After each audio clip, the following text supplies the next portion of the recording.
गतिविधियां सीखने सिखाने का सशक्त माध्यम है।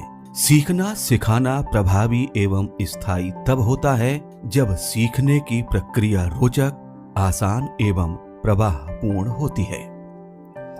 गतिविधियां वास्तव में कक्षा के अंदर हों या कक्षा के बाहर, सामग्री के साथ हों या बिना सामग्री के, यदि इन सभी स्थितियों में गतिविधियों में रोचकता, बच्चों का जुड़ाव और विषय वस्तु के सीखने का अंश यदि शामिल है तो इन सब के माध्यम से किसी भी विषय वस्तु का सीखना एवं अभ्यास प्रभावी और स्थायी होता है।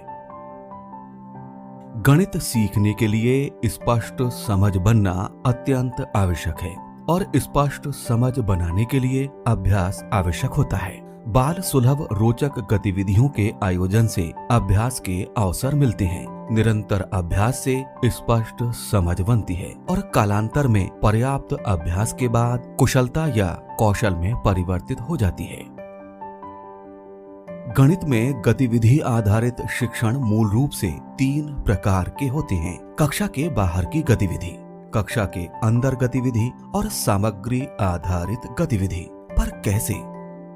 आइए यहाँ देखते हैं कि शिक्षिका बच्चों को गिनती सिखाने के लिए किस प्रकार से एक रोचक गतिविधि करा रही हैं। आपने कभी नंबरों की अंताक्षरी खेली है? नहीं खेली? खेले आज भी नंबरों की अंताक्षरी? पहले हम आपको एक नंबर बोलेंगे, आप उसको नंबर को सुन के उसके इकाई वाले अंक से दूसरी टीम को नया नंबर बनाना है। जैसे मैंने 45 बोला तो 45 का इकाई का अंक क्या है? 5। तो 5 का नया नंबर आप क्या बनाएंगे? टीम भी 53। कोई सा भी नंबर बना सकते हैं 5 से शुरू होने वाला। तो 53 इन्होंने बनाया तो उसका इकाई अंक क्या है? 3। तो आपको 3 से नंबर। तो हम शुरू करते हैं। मैं शुरू करती हूँ आपके नंबर से 43। आप टीमें शुरू हो जाएगी और नंबर बताइए। 43 टीम ए का नंबर लिखिए 33 और बहुत जल्दी जल्दी करेंगे। टीम बी बोलिए 36।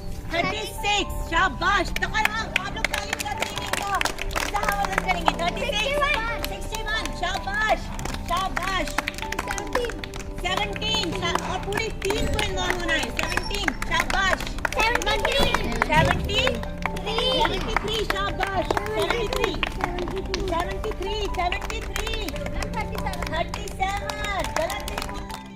तो देखा आपने, बच्चों ने एक गिनती बोलने में कितनी गिनतियां सोची और उन्हें मन में दोहराया भी। अक्सर देखा जाता है कि कक्षा में कुछ ऐसे बच्चे होते हैं जिनको बोलने और भाग लेने के लिए शिक्षक मौका तो देते हैं, परंतु कक्षा के कुछ बच्चों की भागीदारी बिल्कुल नहीं हो पाती है। गतिविधि आधारित शिक्षण में ऐसे बच्चों को शामिल करने के पर्याप्त अवसर मिलते हैं। अब आइए दूसरी कक्षा में चलते हैं, जहां कक्षा के बाहरी परिवेश में गणित सीखने सिखाने के लिए शिक्षक द्वारा गतिविधि कराई जा रही है। अच्छा, आज हम खेलेंगे एक नंबरों का खेल। कौन सा खेल? नंबरों का खेल। और उसका नाम है बोल भाई कितने। पहले मैं उसका आपको नियम बताती हूँ कि हमें वो खेलना कैसे है। मैं बोलूंगी बोल भाई कितने, तो आप बोलेंगे आप चाहे जितने। तो मैं एक आपको संख्या बताऊंगी, आप उस संख्या को सुनकर यानी उस नंबर को सुनकर उतने ही बच्चों का एक सर्कल बनाएंगे। क्या बनाएंगे? सर्कल। यानी अगर मैंने आपको बोला 2 तो दो बच्चों का आप अपना एक सर्कल बना लेंगे, ठीक है? और यहाँ हाथ पकड़ के घूमेंगे। पहले हाथ पकड़ लीजिए सब लोग। अब आप घूमेंगे और बोलेंगे गोल घेरे में। मैं बोलूंगी बोल भाई कितने, आप बोलेंगे आप चाहे जितने। फिर मैं आपको एक नंबर दूंगी, फिर उतने नंबर को सुनकर आपको सर्कल बोल भाई कितने, आप चाहे जितने। 4। यहाँ पर बच्चे निर्देशों का पालन कर रहे हैं। सीखने सिखाने का माहौल रुचिकर है। कक्षा के सभी बच्चे प्रतिभाग भी करते हैं और गतिविधि के द्वारा विषय का सीखना आसान हो रहा है। अच्छा, आप 2 बच गए, आप इधर आ जाओ, आप इधर आ जाओ। 2 बच गए। अब जरा काम करके बताएंगे कि हमारे कितने सर्कल बने। आप थोड़े पास आ जाइए। हाँ, वेरी गुड।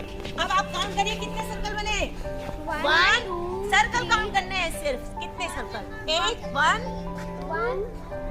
उधर जाके बताओ तभी पता चलेगा। 1 2 3 4। कितने सर्कल बने? 4। हर सर्कल में कितने बच्चे हैं? 4। तो 4 और 4 को अगर हम पहाड़ा अगर 4 का 4 में पढ़ेंगे यानी 4 चौक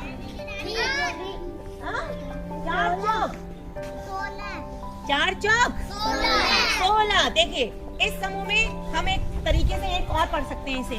इसमें कितने बच्चे हैं काउंट करिए जरा। 4 1 2 3 4।